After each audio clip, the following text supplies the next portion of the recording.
BJP घबराई हुई है यहाँ पे?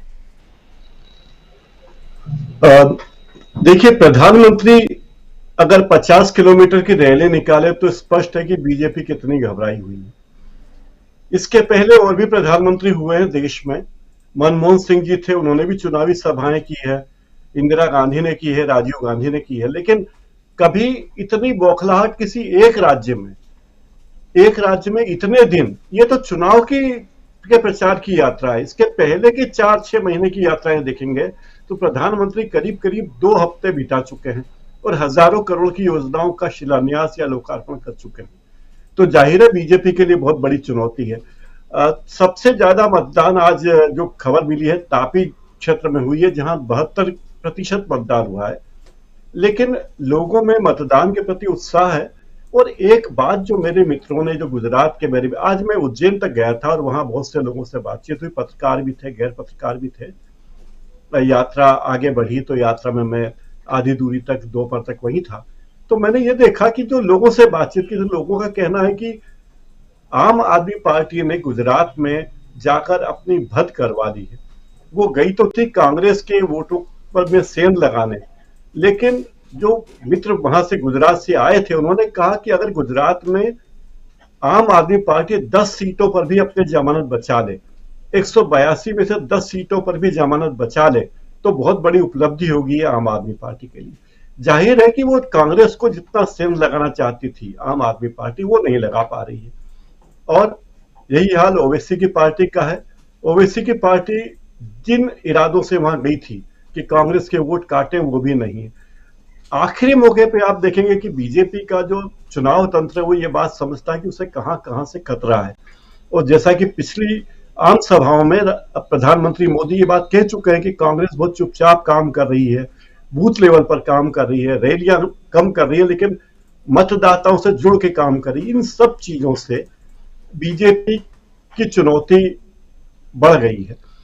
एक और बात है कि प्रधानमंत्री की रैली में अब लोग नहीं आते, जेपी नड्डा की रैली में लोग नहीं आते, अमित शाह की रैली में लोग नहीं आते, कुर्सियां खाली रहती हैं, लोगों को लाना पड़ता है।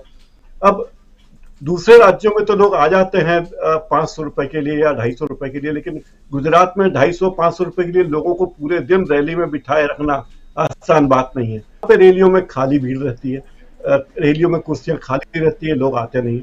तो इन सब बातों से बीजेपी की चिंता। एक और चिंता ये देखिए, बीजेपी को चिंता ये है कि अगर गुजरात में उसकी सत्ता गई या उसके हाथ से में सत्ता नहीं आई, तो उसके अंजाम कितने कितने गंभीर हो सकते हैं, कहां कहां तक जांचे जाएगी।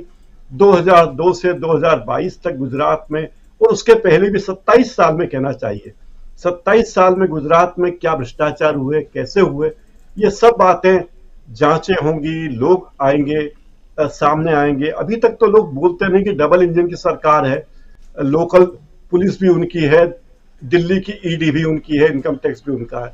लेकिन अगर थोड़ी भी जगह लोगों को मिल गई अपनी बात कहने की भ्रष्टाचार के मामले में, तो लोगों की बात कहने के लिए ये तो बीजेपी कहने की उसकी हालत खराब हो, क्योंकि अगर गुजरात में उसने अपनी जगह छोड़ी तो उसे ऐसे संकटों का सामना करना पड़ेगा जिसके बारे में उसने सोचा नहीं।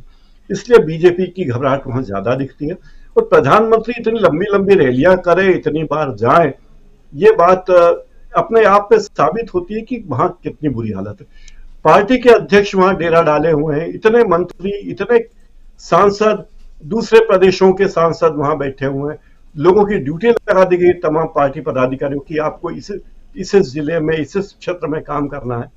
तो ये सबसे लगता है कि बीजेपी घबराई हुई है। दूसरी तरफ कांग्रेस को मैं देखता हूं कि बड़े बेफिक्री से राहुल गांधी जा रहे हैं, उनके साथ सामाजिक कार्यकर्ता हैं, आज अनिल त्रिवेदी उनके साथ थे, अनिल सतगोपाल उनके साथ थे, स्वरा भास्कर उनके साथ थी, और स्थानीय लोग थे, वे आराम से बातचीत कर रहे हैं।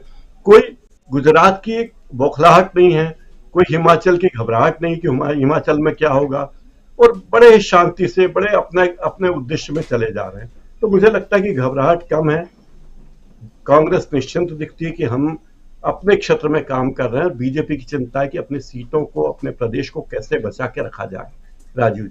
कांग्रेस के लिए, कांग्रेस के पास खोने के लिए कुछ नहीं है, अगर पा लिए तो बहुत अच्छी बात है। और शायद इसलिए भी घबराहट नहीं है। और राहुल गांधी जिस यात्रा पर निकले हुए हैं वो एक अलग यात्रा और अलग मुकाम की तरफ बढ़ रहे हैं। जी जी जी जी नहीं, ऐसा नहीं है। कांग्रेस के पास पाने के लिए सत्ता है। जितनी बेचैनी बीजेपी को, अगर उतनी बेचैनी कांग्रेस में होती, कांग्रेस इतनी कोशिश करती, तो बहुत आसानी से गुजरात में अपनी सरकार बना सकती थी, क्योंकि पिछले बार में ज्यादा अंतर नहीं था, 77 तक को पहुंच चुके थे। 92 सीटें चाहिए सरकार बनाने के लिए, लेकिन फिर भी उनमें वो सत्ता पाने की हवस या वो घबराहट नहीं है। तो मुझे लगता है कि कांग्रेस बड़े आराम से चुनौती दे रही है बीजेपी को। अब देखना है कि कितनी चुनौती दे पाती है। जी राजीव जी, बिल्कुल क्षमा चाहता बिल्कुल। हूं।